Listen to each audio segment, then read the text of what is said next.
दर्शक भाइयों, आज हम जो हैं नवंबर में किए जाने वाले मुख्य कार्यों पर आपसे चर्चा करेंगे। सबसे पहले नवंबर का जो महीना चल रहा है, हमारी धान की जो फसल तैयार फसल है उसको काट लिया जाए।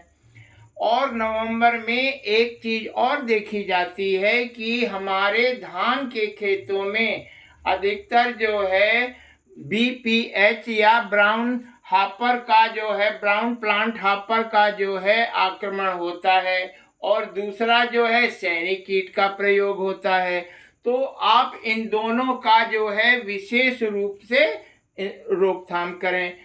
धान के हापर के लिए जो है BPH के लिए जो है हमको जो है सुबह दवा छिड़कनी पड़ेगी। आपकी फेनवलेट करके डस्ट आता है, इसको छिड़काव कर दें।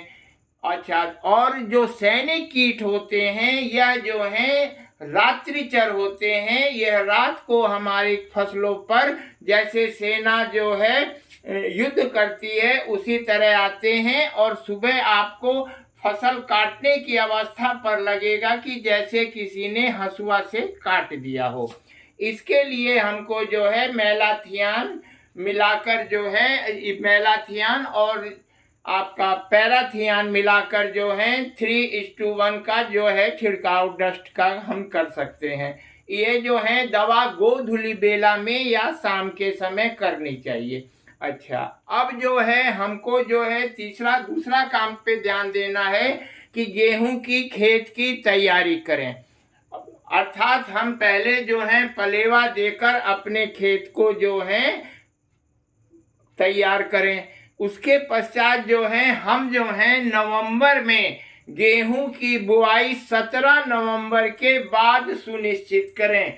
गेहूं की बुआई का जो उपयुक्त समय होता है जब आपके मुंह से भाप निकलने लगे, तब वह टेम्परेचर माना जाता है कि हमारे यहाँ जो है गेहूं बोने का उपयुक्त समय आ गया है, जो प्रायः देखा जाता है 17 नवंबर से लगभग पूरे नवंबर के लास्ट तक ये समय आता है। अच्छा, और गेहूं की जो प्रजातियां आपको बोनी है उसमें जो है सबसे अच्छी प्रजाति आजकल 2967 चल रही है। यह जो है फोटोसिंथेटिक वैरायटी है। इसको चाहे अर्ली बो दीजिए चाहे लेट बो दीजिए, इससे आपको अच्छी उपज मिल जाएगी। और दूसरी वैरायटियों में 4713 HD 4713, PBW 502 और PBW 550 उपयुक्त प्रजातियां हैं। अच्छा, हमको जो है ड्राई लैंड में भी हमको खेती करनी होती है गेहूं की, जो नवंबर के हम पहले सप्ताह में कर देनी चाहिए, क्योंकि वहाँ नमी की मात्रा कम होती है। उसी नमी के आधार पर हम खेती करते हैं। इसके लिए जो है दोनों बीजों को हमको सबसे पहले बीज शोधन करना है। मरकरी जो है 1% है, सेरेसान है, पैरासान है। मरकरी 1% से हमको सीड का ट्रीटमेंट करना चाहिए। अच्छा, उसके पश्चात असिंचित क्षेत्रों के लिए ये PBN जो है PBW 396 और HD 2898 हमको जो है प्रजातियां बोनी चाहिए। अच्छा, बार्ली के लिए हमको जो है सबसे पहली प्रजाति NDB 1173 तथा 943 और महामना, यह जो है बहुत अच्छी होती हैं। इसका उपज बहुत अच्छा होता है। अब चलिए, अब हम चलते हैं सरसों की फसल के ऊपर। सरसों की फसल में सबसे पहले यदि हमने अक्टूबर में फसल बो दी है तो हमको उसमें थिनिंग सबसे महत्वपूर्ण काम है। थिनिंग का प्रयोग, थिनिंग का मतलब होता है जो बीज हमारे घने गिर गए हैं उनको वहां से हटा दिया जाए। यदि हम फसल बोना है तो थीरम से सीड ट्रीटमेंट कर हम बीज बोएं, और इसमें कोशिश करें कि जिप्सम का प्रयोग हम जरूर करें, क्योंकि इसके तेल की मात्रा बढ़ाने के लिए सबसे अच्छी फसल जो है ये जिप्सम सल्फर की आवश्यकता होती है।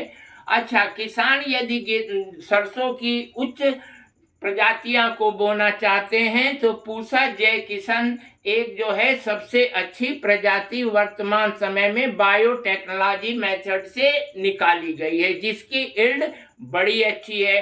तथा कुछ प्राइवेट कंपनियां भी बायोटेक के माध्यम से कुछ बहुत अच्छी प्रजातियां निकाल रही हैं, उनका भी प्रयोग कर सकते हैं। अच्छा, अक्टूबर में हमको जो है यदि हमने चना या मटर की बुआई कर ली है तो ठीक है, यदि नहीं की है तो हम नवंबर के पहले सप्ताह में इसको समाप्त करें। और चना तथा मटर के लिए हमको FIR मेथड इस्तेमाल करना है। पहले तो जान लीजिए FIR होता क्या है। F से होता है हमारा फंजीसाइड से ट्रीटमेंट, I से होता है इंसेक्टिसाइड से ट्रीटमेंट, और R से होता है राइजोबियम कल्चर से ट्रीट करना। ठीक है। और यह जितनी दलहनी फसल में है, चाहे चना हो, चाहे मटर हो, चाहे मसूर हो, इसमें सब में आपको इसका प्रयोग करना है। और चारे की महत्वपूर्ण जो फसल होती है हमारे पशुओं के लिए, वह बरसीम होती है। और बरसीम की खेती आपको नवंबर तक कर लेनी चाहिए।